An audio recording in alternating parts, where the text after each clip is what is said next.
Bugün biz mütefekkir ve siyasi xadim Heydər Camalın olduqca mürəkkəb və radikal dünya görüşünə başvuracaq.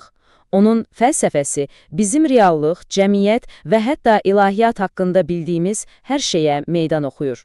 Gəlin bir anlıq düşünək. Təsəvvür edin ki, yaşadığınız bu dünya, gördüyünüz, toxunduğunuz hər şey əslində sizi içində saxlayan nəhəng bir həbsxanadır. Və işin ən maraqlı tərəfi, bu həbsxananın barmaqlıqları dəmirdən deyil, məhz ideyalardan hörülüb.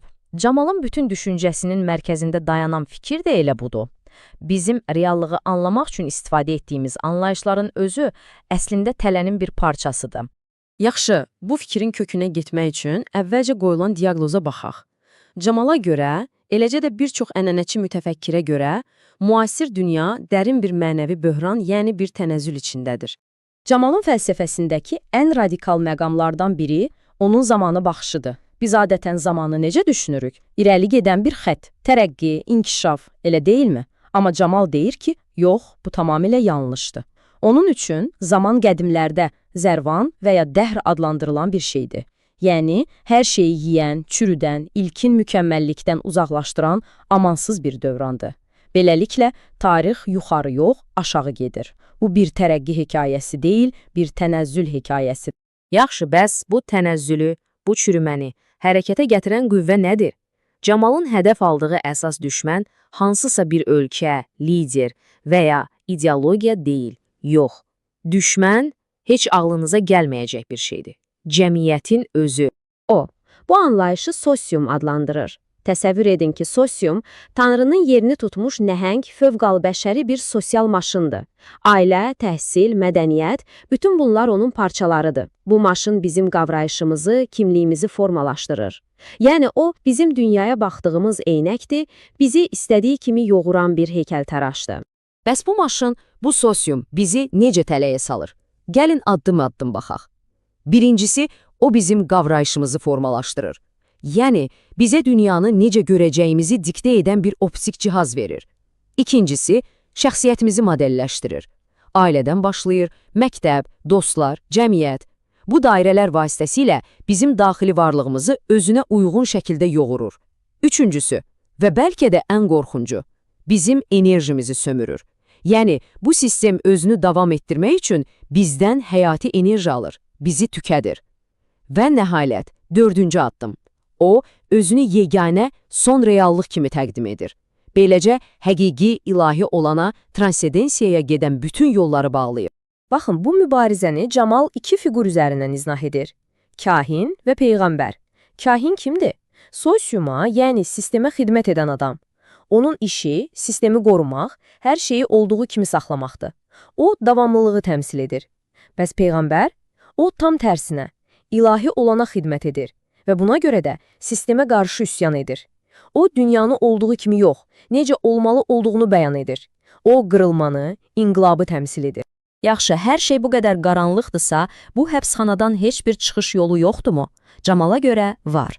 Və o çıxış yolu, o ümid qığılcımı elə insanın öz içində, öz təbiətində gizlənib. Onun fikrincə, insanın iki təbiəti var. Bir tərəfdə bizim gil tərəfimiz var. Yəni, maddi, yaradılmış, tarixə və cəmiyyətə tabi olan hissəmiz. Sosiumun asanlıqla yoğura bildiyi o pasiv maddə. Amma bir də ruh var və bu tamamilə başqa bir şeydir. Bu, yaradılmamış ilahi bir qığılcımdır. Bizi bu dünyaya, bu sosiuma bağlayan hər şeydən fərqli, transcendent bir potensial.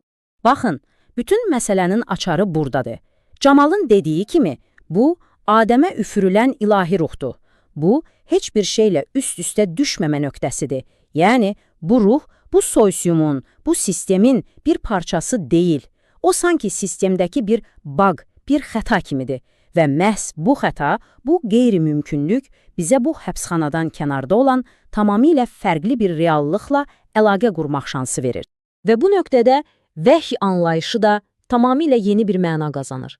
Deməli, vəhy sadəcə kitabların endirildiyi tarixi bir hadisə deyil, yox.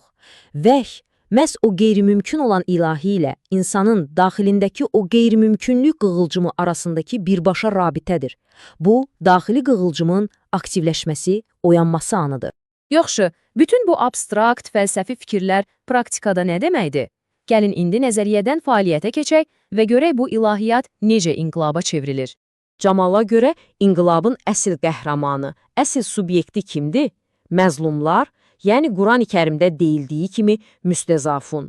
Amma onların üsyanı sadəcə sosial ədalət tələbi, siyasi bir hərəkət deyil. Xeyr, bu bundan qat-qat dərin bir şeydir. Bu, müqəddəs, dini bir dramdır. Bu, tarixin, sosiumun əzdiyi o gilin içindəki ilahi ruhun oyanıb zəfər çaldığı andır. Və bu inqilabi ruhun ən mükəmməl təcəssümü kimdir? Abrek. Camal bu Qafqaz mənşəli fiquru ideal qəhrəman kimi görür. Abrek kimdir? O, nəsli ilə, atası ilə, yəni bütün sosial bağları ilə əlaqəni kəsir və tək başına bütün dünyaya qarşı fədakarcasına bir mübarizəyə başlayır. Bəli, Abrekin yolu məhz budur. Qəhrəmancasına bir tənhalıq. Amma bu, kədərli bir yalnızlıq deyil. Bu, bir seçimdir, bir mövqedir. Bu, mövcud vəziyyətə, yəni status quo-ya, bütöv bir sosiuma qarşı barışmaz bir mənəvi müxalifət vəziyyətidir. Və unutmayaq ki, bu ideyalar sadəcə havada qalan abstrakt fikirlər deyildi. Camalın Ət-Təvhid jurnalı kimi layihələri məhz bu düşüncəni sistemləşdirmək, ənənəçiliklə, ezoterizmlə və inqilabi siyasətlə birləşdirib yaymaq üçün bir vasitə idi. Yaxşı, fərddən başladıq, cəmiyyətə keçdik, indi isə gəlin mənzərəni daha da böyüdək, qlobal səviyyəyə çıxaq. Camalın fikrincə, son qarşıdurma hansısa dövlətlər və ya bloklar arasında getmir.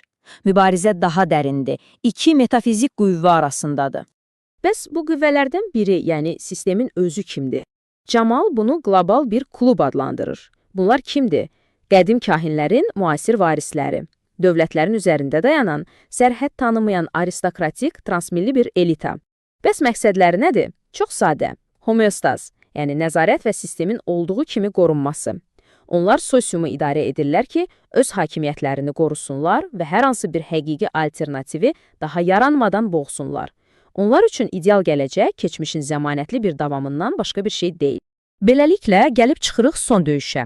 Və bu döyüş inqilabi monoteist layihə ilə, yəni o ruhu təmsil edənlərlə sosiumun qüvvələri, yəni o klub arasında gedən qlobal, total bir müharibədir. Camal bunu polis-partizan müharibəsi adlandırır. Və bütün bu təhlilin sonunda gəlin özümüzə bu sualı verək. Bəlkə də tarix bizim zənn etdiyimiz kimi siyasət və iqtisadiyyat tərəfindən idarə olunmur, bəlkə də bütün bu hadisələrin arxasında, pərdə arxasında reallığın mahiyyətinin özü uğrunda gedən daha dərin, daha gizli bir müharibə var. Bu həqiqətən də üzərində düşünməyə dəyər bir sualdır.